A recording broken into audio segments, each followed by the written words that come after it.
Good morning students. Strength of material पढ़ रहे थे अपन।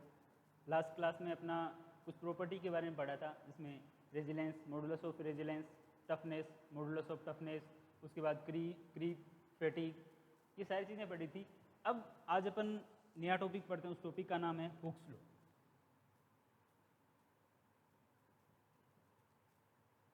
देखो, कोई भी लॉ अगर पढ़ें उससे पहले वो लॉ कहाँ पे अप्लाई होगा वो पढ़ना सबसे ज़्यादा ज़रूरी है। ठीक है, ये मान लो स्ट्रेंथ ऑफ मटेरियल का अगर कोई लॉ सबसे पहले आप स्ट्रेंथ ऑफ मटेरियल में पढ़ते हो, कौन सा है? हुक्स लॉ ही पढ़ते हो आप, है ना। बेसिक लॉ है, लेकिन ये लॉ कहाँ पे अप्लाई होगा ये आपको देखना सबसे ज़्यादा ज़रूरी है। तो कुछ अजम्पशन होते हैं कि अगर ऐसा होगा तभी आप ये लॉ अप्लाई कर पाओगे। ठीक है, तो अपन सबसे पहले देखते हैं अजम्पशन, उसके बाद अभी मैं बताऊँगा कि हुक्स लॉ है क्या। अगर अजम्पशन देखे जाएँ कि किस मटेरियल के ऊपर या कैसी प्रॉपर्टी होनी चाहिए तभी अपन अप्लाई कर पाएंगे, तो सबसे पहला है कि मटेरियल इज इलास्टिक।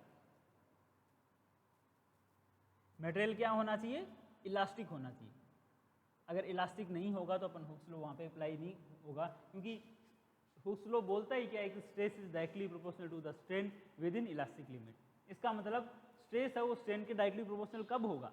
जब वो कैसा मटेरियल है? वो इलास्टिक मटेरियल है। मतलब आपने फोर्स जैसे ही रिमूव किया तो वो अपनी ओरिजिनल शेप में वापस आ जाना चाहिए। तो पहली प्रॉपर्टी है कि मटेरियल क्या होना चाहिए? इलास्टिक होना चाहिए। Second, material is homogeneous. Material is homogeneous. अब होमोजीनियस का मतलब क्या होता है? होमोजीनियस का मतलब है आपका कि अगर मेरे पास ये ऑब्जेक्ट था, अगर इस पॉइंट पे बात करता हूँ, इस पॉइंट पे बात करता हूँ, इस पॉइंट पे बात करता हूँ, इस पॉइंट पे, तो हर पॉइंट पे अगर देखूंगा तो इस मटेरियल की प्रॉपर्टी क्या है? सेम रहनी चाहिए। प्रॉपर्टीज क्या रहनी चाहिए? सेम रहनी चाहिए। मतलब उस मटेरियल के मैं 4 पॉइंट सेलेक्ट कर लूँ, मेरी मर्जी से कोई सा पॉइंट सेलेक्ट कर लूँ, हर पॉइंट पे अगर इस मटेरियल की प्रॉपर्टी चेक करूँगा तो प्रॉपर्टी क्या होनी चाहिए? सेम। इसका मतलब जो ये मटेरियल जिस चीज़ का बना हुआ है, जिस कंटेंट का बना है, वो यूनिफॉर्म है, वो सेम है पूरे थ्रू आउट द इस मटेरियल की अगर बात करें तो कोई भी पॉइंट आप लोगे तो वहाँ पे उसकी प्रॉपर्टी क्या रहेगी? सेम रहेगी, है ना। अब बात कीजिए प्रॉपर्टी नंबर 3 की। Material is isotropic. Material is isotropic. Material आपका आइसोट्रोपिक का मतलब, आइसो मतलब सेम, ट्रोपिक मतलब डायरेक्शन। इसका मतलब प्रॉपर्टी है, properties are same in all direction. Same in all direction मतलब उस मटेरियल में किसी भी डायरेक्शन में जाऊं उसकी प्रॉपर्टी क्या रहनी चाहिए? सेम रहनी चाहिए। होमोजेनियस का मतलब किसी भी पॉइंट पे बात करूं तो प्रॉपर्टी सेम रहे, और अगर किसी भी डायरेक्शन में जाऊं मैं, चाहे मैं एक्स डायरेक्शन में जाता हूं उस मटेरियल के अंदर, चाहे वाई में जाता हूं, चाहे जेड में जाता हूं, मुझे वहां प्रॉपर्टी उसकी क्या मिलती है? सेम मिलती है। तो क्या होगा? मटेरियल आपका आइसोट्रोपिक होगा। तो ये 3 अजम्पशन आपको ध्यान में रखने। बेसिक से अजम्पशन है, मटेरियल आपका इलास्टिक होना चाहिए, होमोजीनियस होना चाहिए और आइसोट्रोपिक होना चाहिए। ठीक है, तो तीनों आपको अच्छे से पता होने, तीनों समझ में आ गया मेरे हिसाब से अजम्पशन तीनों। अगर अजम्पशन आपको समझ में आ गए तो आप नोट डाउन कर लेना। और उसके बाद अब अपन पढ़ते हैं हुक्स लॉ। अब हुक्स साहब ने क्या बोला वो अपन देखते हैं। हुक्स साहब ने बोला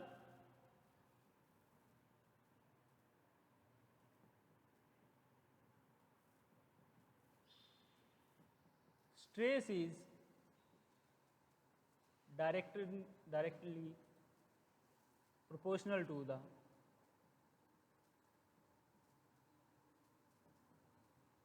the strain within, कोई यहाँ पे इलास्टिक लिमिट लिखता है, कोई लिखता है विद इन लीनियर लिमिट। अब लीनियर का मतलब ही है, देखो जैसे स्ट्रेस स्ट्रेन कर्व बनाते हो आप, कोई यहाँ पे क्या लिखता है? विद इन इलास्टिक लिमिट लिखता है, कोई लिखता है लीनियर लिमिट। कोई बात नहीं, दोनों सेम ही है। अगर स्ट्रेस स्ट्रेन कर्व बनाते हो तो लीनियर ग्राफ जहाँ तक कहाँ तक रहता है? यहीं तक रहेगा। इलास्टिक लिमिट तक ही लीनियर रहता है, उसके बाद तो थोड़ा सा उसमें कर्वेचर आ जाता है, तो इलास्टिक लिमिट तक ही आपको लीनियर दिखता है। तो according to Hooke's, stress is directly proportional to the strain within linear limit और विद इन इलास्टिक लिमिट। तो ये आपका क्या है? हुक्स लॉ है। इसका मतलब अगर इसका मैं मैथमेटिकल फॉर्म देखूं तो स्ट्रेस आपका क्या है? Sigma stress is directly proportional to strain. ये आपका क्या है? स्ट्रेस। ये आपका क्या है? स्ट्रेन। तो जब भी आप मैकेनिकल में हो, आप सिविल में हो, चाहे आप 11th क्लास 12th क्लास पढ़ के, जब भी आपने देखा होगा कि सिग्मा, जब भी आप प्रोपोर्शनल का साइन हटाते हो एक कांस्टेंट आता है और यहाँ पे जो कांस्टेंट है वो है ई। अब यहाँ पे ई है, लेकिन अब ये स्ट्रेस हो सकता है नॉर्मल स्ट्रेस हो, नॉर्मल हो सकता है नॉर्मल स्ट्रेस, इसमें आपको कंफ्यूजन नहीं होना है, directly proportional to normal strain, क्योंकि मैंने आपको टाइप्स ऑफ स्ट्रेस बताए थे ना, नॉर्मल था, शियर था, हो सकता है shear stress, directly proportional to क्या होगा फिर, शियर स्ट्रेन।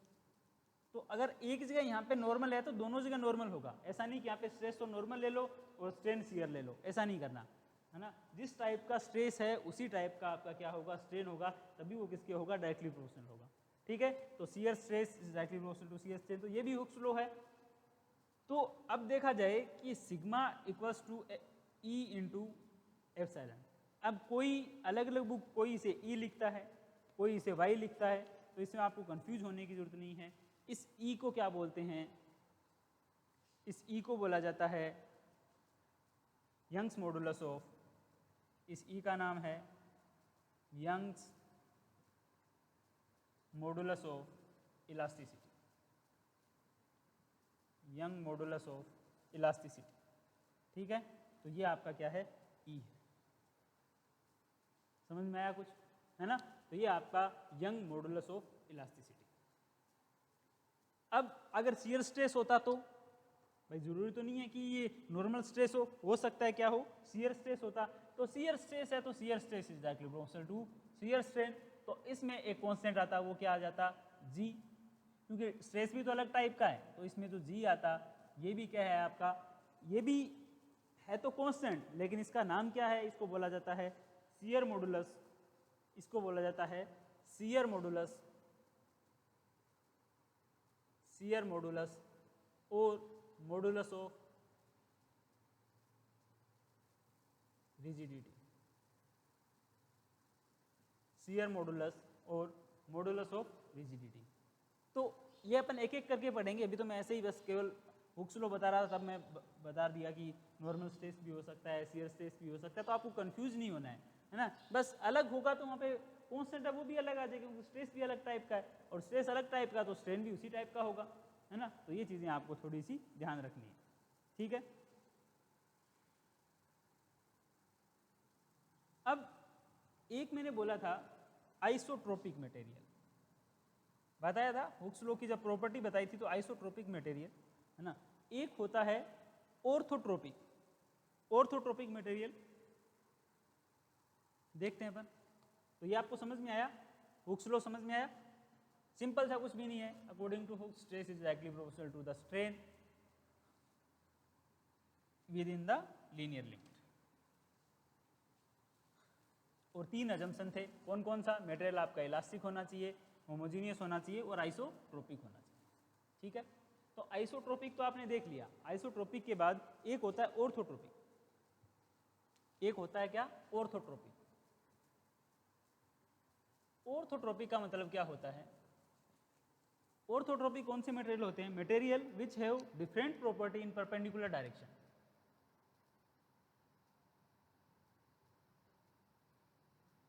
डिफरेंट प्रॉपर्टीज इन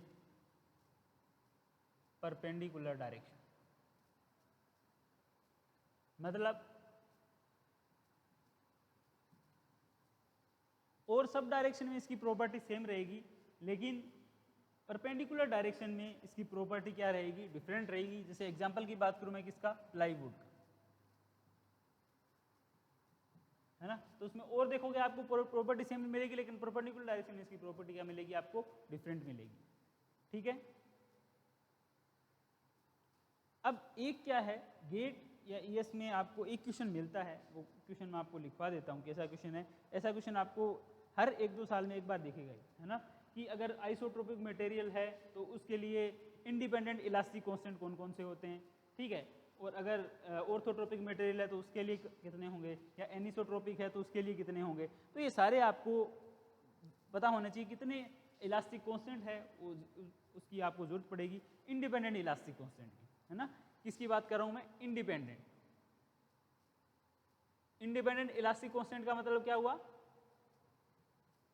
ये किसी पे भी डिपेंड नहीं करते, इनकी वैल्यू आपको पता होनी चाहिए। ये दोनों चीजें आपको फाइंड आउट करनी होगी, है ना। तो अगर आपके पास आइसोट्रोपिक मटेरियल है, कैसा है? आइसोट्रोपिक मटेरियल कौन सा? जिनकी प्रॉपर्टी हर डायरेक्शन में क्या हो? सेम हो। तो ऐसे मटेरियल के आपको दो इंडिपेंडेंट इलास्टिक कांस्टेंट जरूरी होते हैं। ऐसी इक्वेशन में दो इंडिपेंडेंट इलास्टिक कांस्टेंट होंगे, कितने? 2 इंडिपेंडेंट इलास्टिक कांस्टेंट। कौन कौन सा? एक ई है, एक म्यू है। वो आगे आपको पता चल जाएगा जब मैं रिलेशन बताऊंगा। पॉइजन्स रेशियो बताने के बाद जब रिलेशन बताऊंगा तब आपको ये पता चल जाएगा, ठीक है। अगर आपके पास ऑर्थोट्रोपिक मटेरियल है, ये डायरेक्ट क्वेश्चन आता है सीधा, अगर ऑर्थोट्रोपिक मटेरियल है तो उस केस में आपको कितने इंडिपेंडेंट इलास्टिक कांस्टेंट की जरूरत पड़ेगी? 9, ठीक है।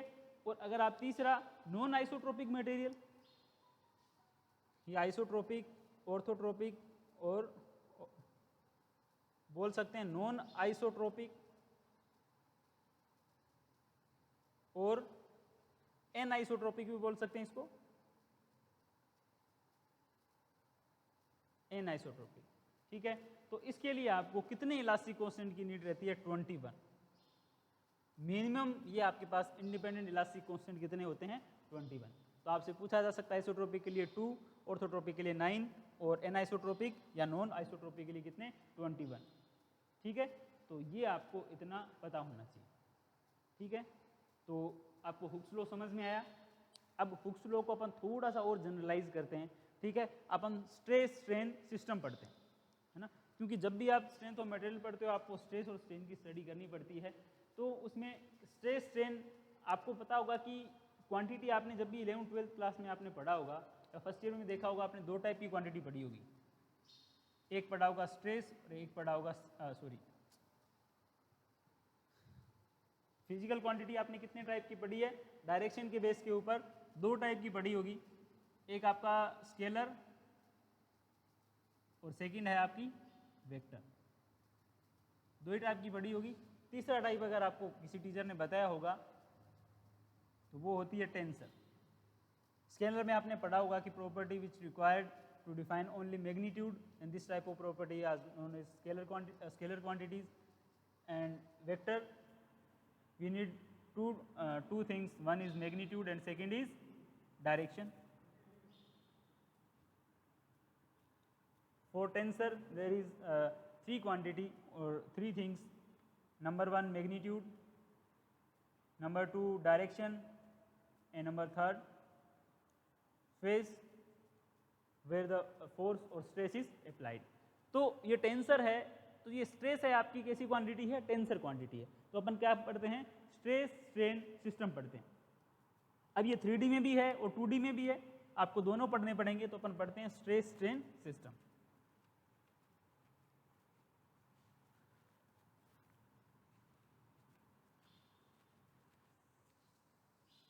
टॉपिक का नाम है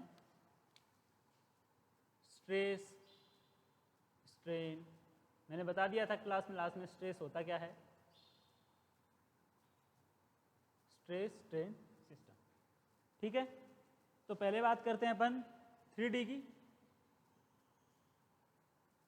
3 डायमेंशनल 3D।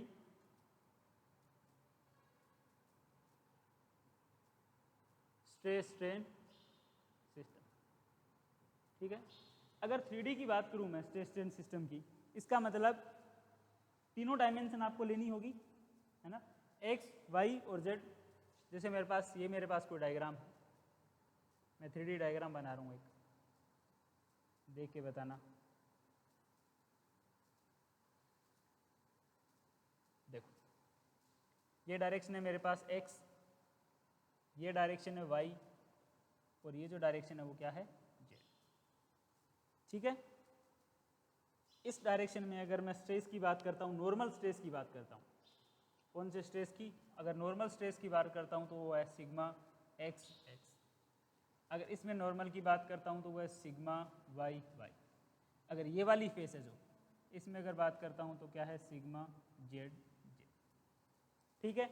ये तो आपके पास के केवल नॉर्मल, ठीक है।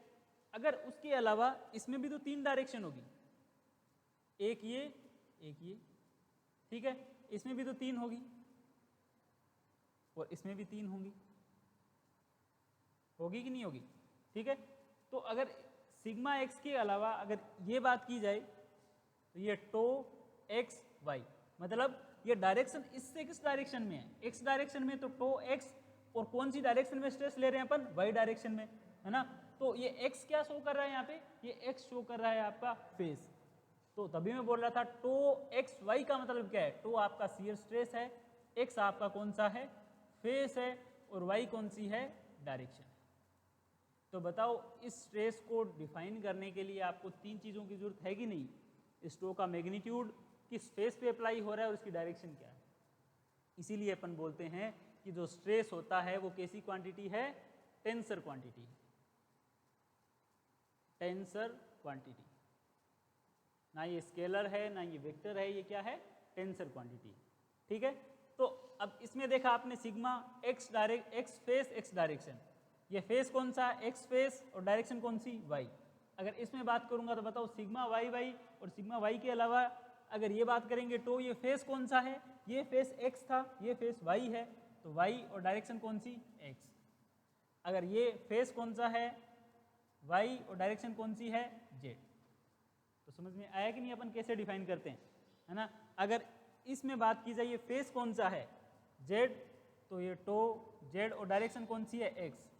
ये फेस कौन सा है? जेड, और डायरेक्शन कौन सी है? वाई। तो ऐसे बच्चों अपन टोटल क्या निकालते हैं? हर डायरेक्शन में अपन क्या निकाल सकते हैं? स्ट्रेस निकाल सकते हैं।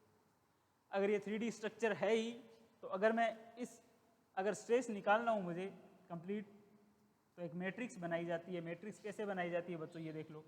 अगर बात करूंगा सबसे पहले सिग्मा एक्स एक्स, ठीक है, उसके बाद क्या आएगा? सिग्मा एक्स एक्स के बाद, सिग्मा के बाद क्या आ जाएगा बताओ? ये एक्स, पहले एक्स वाले लेने हैं, एक्स फेस वाले, तो tau x y, tau x z. ठीक है, तो ऐसे अपन क्या कर सकते हैं? अगर वाई की बात करते हैं तो वाई में देखो पहले फेस में टो वाई एक्स, और यहाँ पे क्या आ जाएगा? सिग्मा वाई वाई, और ये टो वाई जेड। सेम ऐसा ही tau z x, tau z y, और ये सिग्मा जेड। तो ये बच्चों क्या ऐसे अपन क्या निकाल सकते हैं? ये 3D अगर सिस्टम होता है तो उसमें अपन ऐसे शियर स्ट्रेस की वैल्यू कैसे निकाल सकते हैं? ऐसे इजीली निकाल सकते हैं। ये 3D सिस्टम में आप किसकी वैल्यू निकाल लो? ऐसे शियर स्ट्रेस की, है ना? जो भी तीनों आप खुद देख लो। सिग्मा एक्स एक्स की बात करता हूँ तो सिग्मा एक्स एक्स, और ये कितना होगा? फेस एक्स है और डायरेक्शन कौन सी है? जेड। तो मैंने जितने स्ट्रेस थे देखो, एक्स की वजह से ये 3, ये 3 और ये 3, 3 + 3 कितने हुए? 9, और 9 को मैंने इस एक मैट्रिक्स के अंदर शो कर दिया। यही, इससे आप क्या निकाल सकते हो? Shear stress. अब देखो बच्चों, अगर मैं बात करता हूँ टो एक्स वाई और टो वाई एक्स, जैसे मेरे पास ये है टो एक्स वाई और ये है टो वाई एक्स। तो अगर मोमेंट इक्विलिब्रियम की बात करता हूँ, किसी भी बॉडी में अगर मेरे पास ये ऑब्जेक्ट था तो यहाँ से जितना अगर स्ट्रेस लग रहा है और इधर से लग रहा है, कहीं ना कहीं मोमेंट इक्विलिब्रियम होगा। अगर मोमेंट इक्विलिब्रियम होता है, अगर वो बॉडी स्टेबल है, तो आपको देखना होगा इस केस में आपका टो एक्स वाई है वो टो वाई एक्स के इक्वल होता है। टो एक्स जेड है तो टो जेड एक्स के इक्वल होता है, और अगर टो वाई जेड है तो टो जेड वाई के इक्वल होता है। ठीक है, ये किस केस में है? मोमेंट इक्विलिब्रियम के केस में आपका ऐसी चीज़ें आपको देखने को मिलती है। ठीक है, तो आप ये अप्लाई कर सकते हो। तो ऐसे अपन क्या कर सकते हैं? ये आपका 3D सिस्टम है। ठीक है, 3D कैसे पता चला 3D है? देखो आप एक्स वाई जेड मैंने तीनों डायरेक्शन ली है। अब ये 2D में भी तो हो सकता है ना? आपको क्वेश्चन में दे दे कि आप 2D सिस्टम आपको बनाना है, तो अगर आपको 2D बनाना है तो 2D में बना सकते हो भाई। 2D अगर आपको बनाना है तो देखो, ये आपके पास ये लो मैंने 2D बना दिया। ठीक है, तो ये था सिग्मा एक्स एक्स, ये था सिग्मा वाई वाई। ठीक है, और 2 डायरेक्शन और बच गई, 2 डायरेक्शन और बच गई। 2 डायरेक्शन में बताओ क्या बनाओगे? एक तो टो एक्स वाई हो जाएगा, जेड तो है ही नहीं, तो अगर इस डायरेक्शन में टो एक्स वाई होगा तो इस डायरेक्शन में क्या होगा? टो वाई एक्स हो जाएगा, क्योंकि वाई तो फेस है। ये एक्स फेस वाई डायरेक्शन, ये वाई फेस एक्स डायरेक्शन। ठीक है, तो ऐसे अपन क्या बना सकते हैं, ये आपका 2D सिस्टम हो जाएगा। अब आपसे बोले कि स्ट्रेस मैट्रिक्स बना के बताओ, ये कैसा सिस्टम है, 2D सिस्टम। अगर आपको बोले कि आप तो स्ट्रेस मैट्रिक्स बना के बताओ, तो बच्चों इसमें 3D की जगह आपको 2D करना है ना। अगर इसको 2D करना है तो इसको भूल जाओ, इसको आप भूल जाओ तो ये क्या हो जाएगा बच्चों, 2D बन जाएगा बस, है ना। 3D से 2D बनाना है तो बहुत आसान है ना। क्या किया, जो एक्स्ट्रा वाला था जिसमें जेड आ रहा था वो जेड वाला पार्ट ही हटा दिया आपने, तो जिसमें जेड आएगा वो हटा दोगे तो आपके पास क्या आ जाएगा, 2D आ जाएगा। ठीक है, अब कोई बोले नहीं हमें तो 2D भी नहीं चाहिए, हमें तो चाहिए 1D स्ट्रेस सिस्टम। इसका मतलब आपके पास ये एक कॉलम था और आप यहाँ पे क्या कर रहे थे, स्ट्रेस अप्लाई कर रहे थे।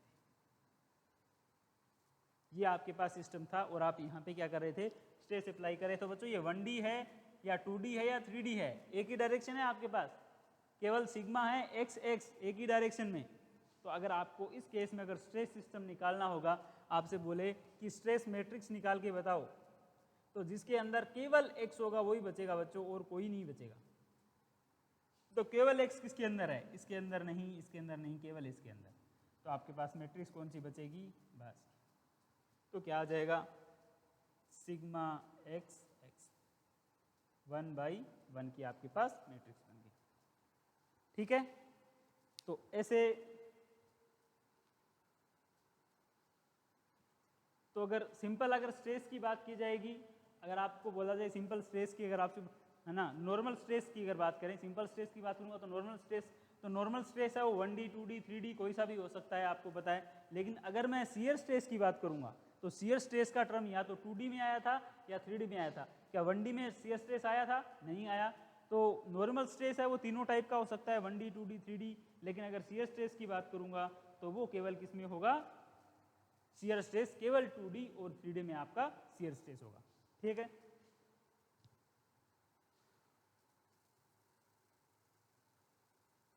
अब नेक्स्ट अपन पढ़ते हैं, ये जो स्ट्रेस मैट्रिक्स अपन ने बनाई है ना, इसकी क्या प्रॉपर्टी रहती है, इसमें क्या ध्यान देने वाली चीज़ें हैं वो देखते हैं। तो प्रॉपर्टीज ऑफ, नेक्स्ट जो आपका टॉपिक है वो है properties of stress matrix. Properties of stress matrix.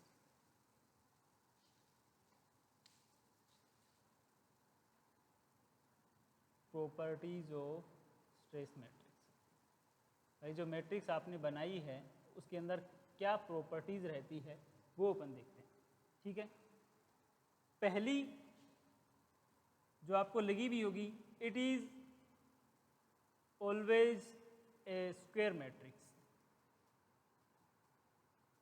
आपने देखा होगा चाहे 3D बनाई थी तो 3/3 की थी, अगर 2D बनाई थी तो 2/2 की थी, अगर 1D बनाई थी तो कितनी थी, 1/1 की थी। लेकिन क्या थी, हमेशा स्क्वायर मैट्रिक्स थी, है ना। तो it is always a square matrix. अगर इसके डायगोनल की बात करें, अगर डायगोनल बात करें इस मैट्रिक्स के, तो diagonal of stress matrix is, diagonal क्या थे इसके बताओ, और नॉर्मल स्ट्रेस कंपोनेंट। तो जो डायगोनल था वो हमेशा क्या था, नॉर्मल स्ट्रेस। दोबारा बना के बता देता हूं अगर आपको समझ में नहीं आया वो, tau x y tau x z, confusion नहीं रखना है, y x sigma y y tau y z, tau z x tau z y और सिग्मा जेड जेड। ठीक है, तो अगर इसमें देखा जाए एक बार, आप एक बार देख सकते हो, जो इसके ये जो डायगोनल है, डायगोनल तो यही होता है मैट्रिक्स में, आपने पढ़ा हुआ 10th 11th 12th में। तो ये मैट्रिक्स के जो डायगोनल है वो क्या है, सारे नॉर्मल स्ट्रेस है ना। ये सारे क्या है, नॉर्मल स्ट्रेस। तो आपको समझ में आ गया होगा कि डायगोनल क्या रहते हैं, नॉर्मल स्ट्रेस।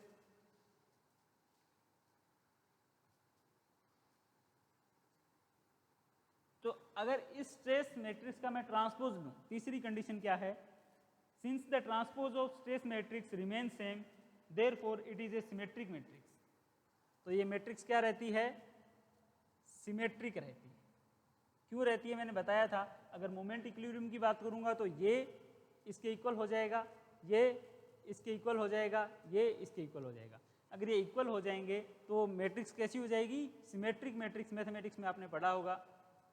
अगर ये सिमेट्रिक हो जाएगी तो इसका ट्रांसपोज भी क्या रहेगा, सेम रहेगा, है ना। अगर आप इसका ट्रांसपोज निकालो तो इसी मैट्रिक्स का ट्रांसपोज इसके इक्वल रहेगा। जैसे अगर matrix A equals to transpose of A, ठीक है, तो इस मैट्रिक्स के इस लॉ को भी ये क्या करता है, फॉलो करता है, ठीक है। तो ये कुछ प्रॉपर्टी थी, है ना। तो आज अपन ने हुक्स लॉ पढ़ा है, उसके बाद डायमेंशनल जो आपका स्ट्रेस मैट्रिक्स बनती है जो 1D 2D 3D पढ़ी है और इसकी प्रॉपर्टी पढ़ी है, ठीक है। तो आज के लिए काफ़ी है इतना, और अपन नेक्स्ट क्लास में पढ़ेंगे। Thank you.